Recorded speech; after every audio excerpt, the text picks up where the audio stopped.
This video is sponsored by War Thunder. It's a cloudy July evening somewhere in the western Pacific Ocean.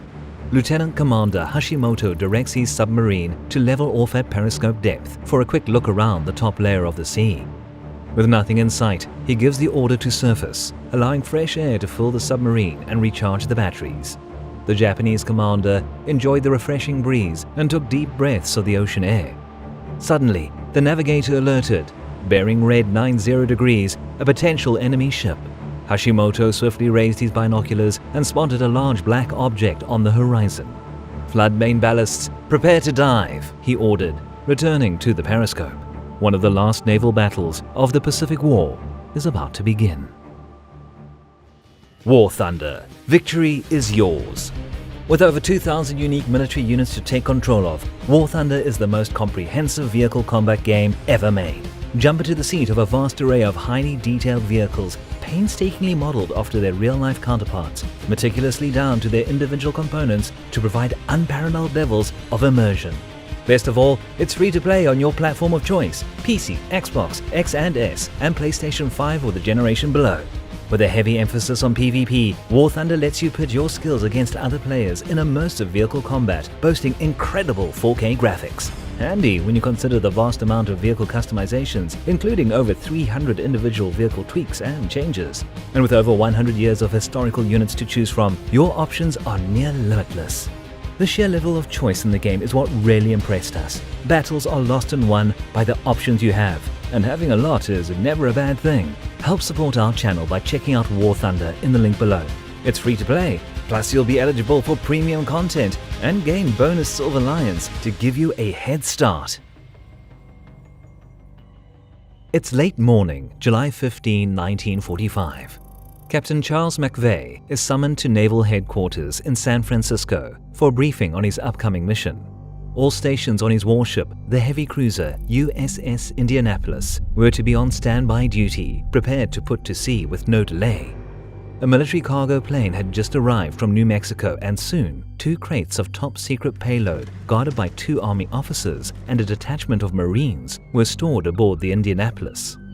Captain McVeigh knew only that he was to deliver the mysterious cargo to the island of Tinian as quickly as possible. He was told that every hour he could shave off the journey would shorten the war and save many lives. Of course, since the crew was kept in the dark about the nature of the payload, they spent much of their off-duty time speculating about what it could be.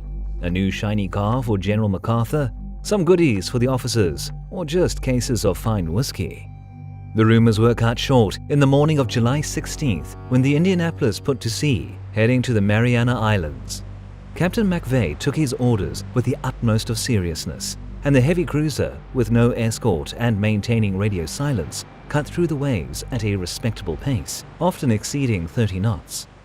After a brief refueling stop at Pearl Harbor, the cruiser dashed further westward, eventually reaching the island of Tinian on the 26th of July, much to the relief of Captain McVeigh.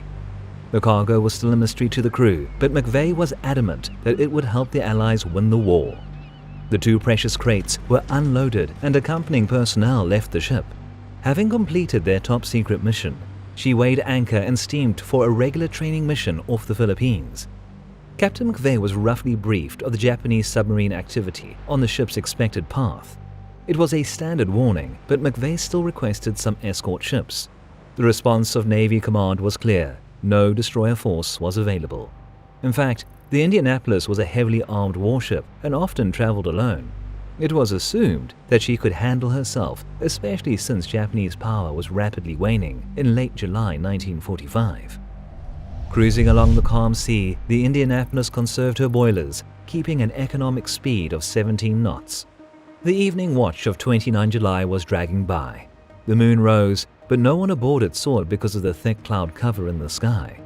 The crew changed shifts around midnight, but relief sailors barely had a chance to rest. Unbeknownst to anyone on the Indianapolis, the ship was spotted by a lone Japanese submarine patrolling nearby. Lieutenant Commander Hashimoto ordered his vessel to dive and launch a spread of 6 torpedoes in a 2-second interval.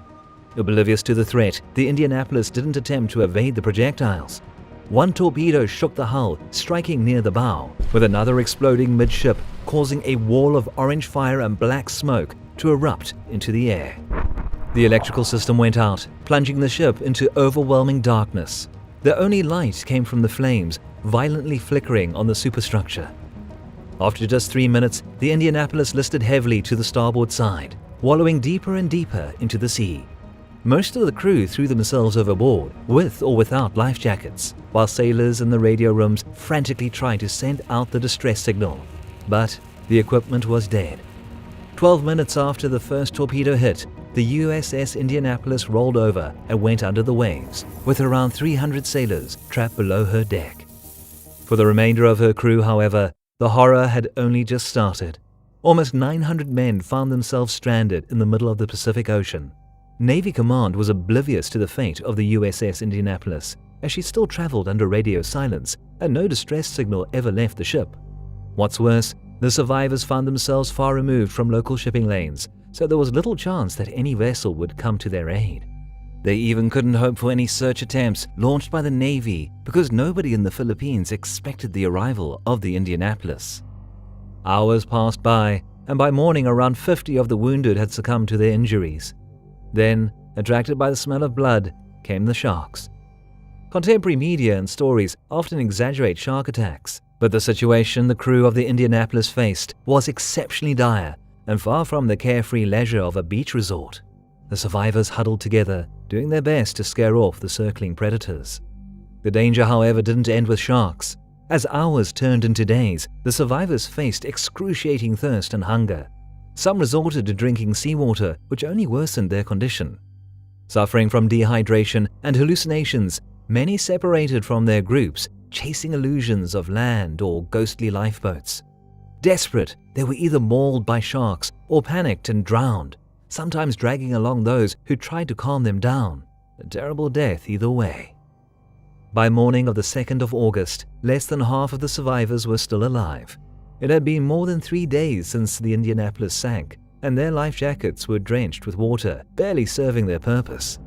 Suddenly, a lone Lockheed Ventura patrol bomber stumbled upon hundreds of men adrift in the vast ocean. At once, the crew radioed the coordinates and reported the unusual finding. In response, the U.S. Navy dispatched a Catalina flying boat with essential supplies. One of the American destroyers, the first to reach the barely alive survivors, started the rescue mission. In the end, out of almost 1,200 of the original crew, only 316 men survived. The USS Indianapolis was one of the last American major warships to be sunk in the Pacific War. This incident generated significant controversy, primarily among the U.S. Navy Command and the families of the victims. Yet, just 3 days after the delayed rescue operation, the world seemed to forget about the harrowing ordeal faced by the survivors. The focus of global attention shifted to Hiroshima, where a world-changing historic event overshadowed the tragedy of the survivors of the USS Indianapolis. Once again, a very big thank you to today's sponsor, War Thunder. Don't forget to hit the link below and check out the game for free.